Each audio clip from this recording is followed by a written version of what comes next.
On a recent episode of the Coding Blocks podcast, the team talked about how difficult it is to work with dates in a web application. And one of the reasons that dates are so difficult is because users exist in a whole bunch of different time zones, and we have to format dates properly and calculate date spans across all these different time zones. At work, one way that we make this job a little bit easier is by reporting the user's current time zone offset whenever the browser makes a request to the server. So for example, if I refresh here and we make an API request to get this person's account, you can see here we make an account call. And in this account call, if we look at the request headers, what you'll see is we pass through this X-Timezone-Offset. Now this is just a pass-through essentially of the date object's getTimezone-Offset.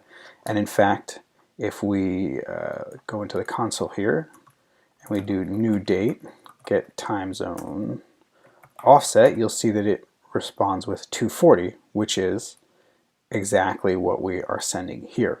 Now the server can look for this HTTP header and consume it and store it however it needs to.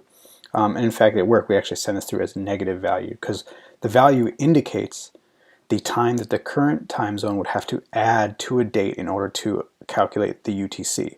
Now on the server, we typically go the opposite direction. We have a UTC date and we need to calculate a user's local date, which is why we send this through as a negative value, not a positive value. So let's take a look at how this might work. Now, what I typically do in a production application is I will create a specialized HTTP client. So in this example, you can see we have API HTTP client, and what this does is it wraps the HTTP client and then bakes in API specific information. In this way, we can create a specialized HTTP client that doesn't need to corrupt or modify the underlying HTTP client construct. Really, all it does is it provides a method like makeRequest that encapsulates some call to HTTP client, but then adds a whole bunch of API specific logic.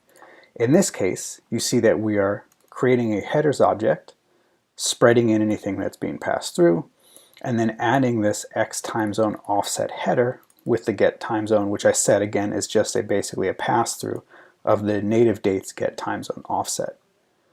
Now using this specialized HTTP client, API HTTP client, we can move up a layer of abstraction, and we can see that we have an API service, which injects the API HTTP client, not the native HTTP client, and then can make calls to it using the makeRequest method. In this case, you see we're making a get to the account, and this is providing more of a domain level of abstraction, get account. The calling context isn't going to have to know about any of this stuff. It just needs to know to get account, which we can then use in our app component. And you can see our app component is going to inject that API service, which in turn is consuming our specialized API HTTP client. And then just for the sake of simplicity on init here, we're going to grab that service, get the account, subscribe to it, and store it so that we can render it on the page. And again, that's what we're seeing here. We made a call to the server. We got the account for Douglas Quaid. Here's our API call using that specialized API HTTP client.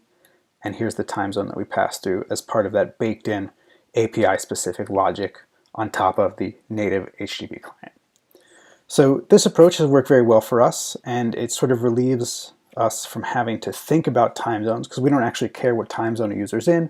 We only care how to format and calculate local times, and we can do that with an offset rather than an actual time zone.